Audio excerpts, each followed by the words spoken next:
So this video is about reading the constants from an outside file.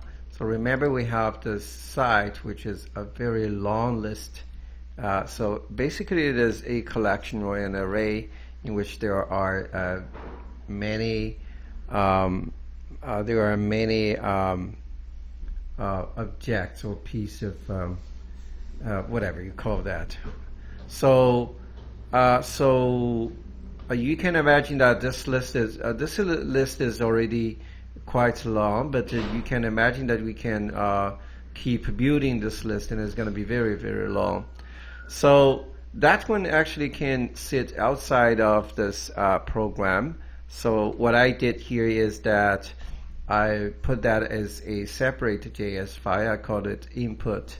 So in this data, I have now two folders. One is input, one is output. So the input, I put a JS file in which there is the array of the site settings. Right? So this is one. The other one is like what we said, the target, the trace products, so the target products.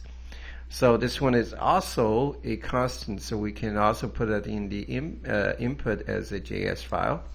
And the trick is that, well, if it is an object, you're going to use the curly brackets here. If it is an array, then you're going to use the square brackets here. So the trick is that you're going to say module.exports is this, right? So this is what you're going to say. And then in the main program, you're going to say, you're going to define a constant. Like in this case, you're going to define a constant, and you're going to say, you're going to define the name, which is the same that we're going to, the variable name that we're going to use in the following programs. And then you're going to say require, and this is that like under this root directory of this program, then go to data, then input, and then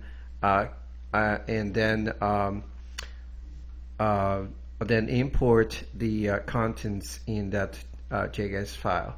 But you don't have to specify the JS here. All right. So that way we are going to make the program neat, so we don't have to have a long list of the site settings and trace product settings. We can let it sit outside.